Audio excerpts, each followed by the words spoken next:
Hello दोस्तों, कैसे हैं आप लोग। हमारी आज की कहानी का नाम है दिखावा। दीप्ति और अंश की शादी को 1 महीना ही हुआ था। दीप्ति का ससुराल एकदम उसके विपरीत था। दीप्ति सीधी सादी और उसके ससुराल और वहाँ के लोग एकदम हवाई। वो हाई क्लास के लोग और दीप्ति मध्यम वर्गीय। दीप्ति ड्रामे और दिखावे से दूर भागने वाली लड़की थी और उसके ससुराल में आधे से ज़्यादा लोग दिखावा पसंद थे। दीप्ति ज़्यादा किसी से बोलती नहीं थी। घर में सास ससुर और पति ही थे। अंश काफ़ी सुलझे हुए थे और उन्हें भी सिंपल रहना ही पसंद था, जो वो पहले ही दीप्ति को बता चुके थे। कोई खास दिखावा पसंद थी तो वो दीप्ति की सासू माँ। उन्हें हमेशा अच्छा दिखना, अच्छा रहना, बड़े घर, बड़ी गाड़ी, स्टाइल और स्टेटस, यही सब पसंद थे। पर वो दीप्ति से कुछ नहीं कहती। दीप्ति ने भी शिकायत का कोई मौका नहीं दिया।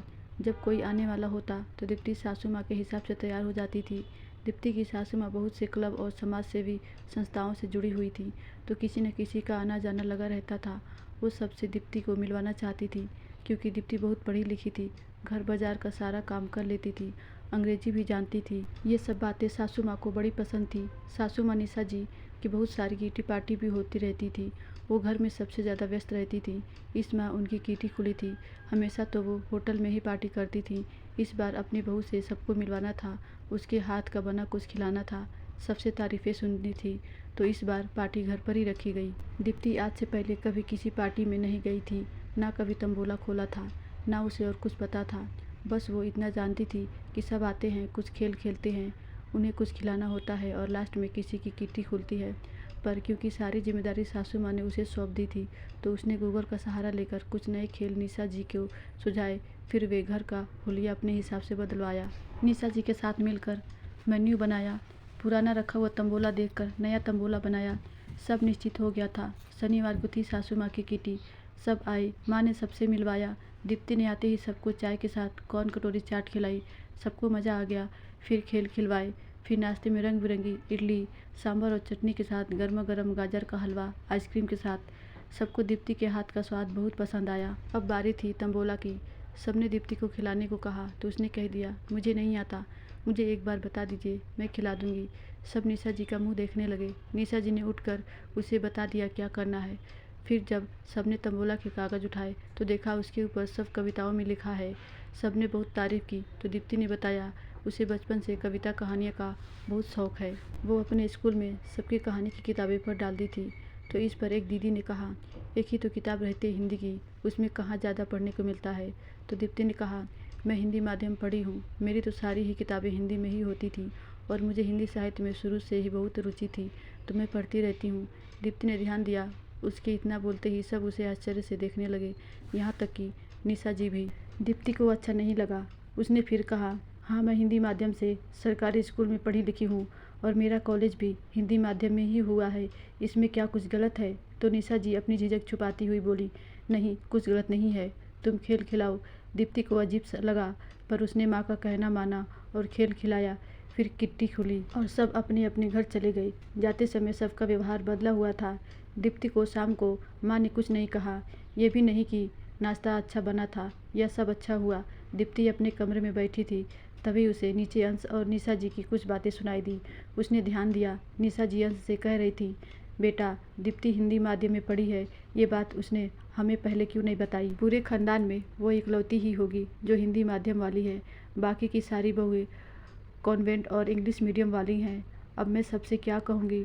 और तो और आज सबके सामने उसने कह दिया कि वो हिंदी माध्यम वाली है। अब सब मेरा मजाक उड़ा रहे होंगे। अंश बोला, क्या माँ, आप भी इतनी सी बात पर कोई मजाक उड़ाता है क्या? और इससे क्या फ़र्क पड़ता है कि वो कौन से मीडियम से पढ़ी हुई है? आपकी सारी दोस्तों में से किसी की भी बहुएं उनकी सुनती तक नहीं। आपकी हिंदी माध्यम वाली बहू आपकी सुनती तो है, आप जो बोलते वो करती है, और क्या चाहिए आपको। निशा जी मुँह बनाकर निकल गई। तुम नहीं समझोगे। निशा जी कई दिनों तक कहीं बाहर नहीं गई। दीप्ति से भी वो नाराज़ रहने लगी और बात करना कम कर दिया। एक दिन दीप्ति अंश के साथ बाहर गई थी तो उसके नाम की डाक आई, जो निशा जी ने ली। सरकारी डाक थी तो निशा जी ने उसे खोल लिया। उसकी किसी रचना के लिए उसे साहित्य का कोई पुरस्कार मिलने वाला था। उसी के समारोह का आमंत्रण था। निशा जी को बड़ा आश्चर्य हुआ, क्योंकि दीप्ति ने ऐसा कुछ बताया ही नहीं था। शाम को दीप्ति और अंश आए, तब निशा जी बाहर चली गई थी, तो उनकी दीप्ति से मुलाकात नहीं हो पाई। पता देख अंश ने दीप्ति को बधाई दी और कहा, तो मेरी हिंदी वाली मैडम अब तो पार्टी बनती है, और उसे पार्टी देने के लिए होटल ले गया। रात को वो लोग आए तब सब सो चुके थे। सुबह दीप्ति को मिलने वाली पुरस्कार की खबर अखबार में भी छपी थी। ससुर जी ने दीप्ति को बधाई दी और निशा जी ने भी उसे बधाई दी। कहा बहू ने नाम रोशन कर दिया और पूछा कि उसने इससे पहले कुछ बताया क्यों नहीं। तब दीप्ति बोली, माँ आपको मेरे हिंदी माध्यम का होने की वजह से तकलीफ थी। आपको अच्छा नहीं लगा था कि मैं हिंदी माध्यम में पढ़ी लिखी हूँ। हिंदी हमारी मातृभाषा है और मुझे बहुत गर्व है कि मैं हिंदी में पढ़ी लिखी हूँ। अंग्रेज़ी तो सारे देश के लोग बोल लेते हैं, लेकिन हिंदी सिर्फ वही बोलता है जो सच्चा हिंदुस्तानी होता है। और ऐसा नहीं है कि मैं दूसरी भाषाओं का सम्मान नहीं करती। मुझे अंग्रेज़ी भी आती है और मराठी और उर्दू भी, पर अच्छे से मैं अपने आप को हिंदी में व्यक्त कर सकती हूँ, उतना किसी और भाषा में नहीं कर सकती।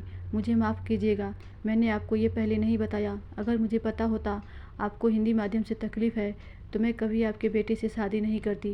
कहते कहते दीप्ति की आंखें छलक पड़ी। निशा जी ने आकर उसके आंसू पोंछे और उसे गले लगाकर उससे माफ़ी मांगी और कहा, बेटा मुझे माफ़ कर दो। वाकई में मैं खुद इस दिखावे में ये भूल गई थी कि मैंने भी अपनी पढ़ाई हिंदी में ही की है। कभी कभी हम किसी ढर्रे में इतना बह जाते हैं कि खुद की पहचान भी भूल जाते हैं।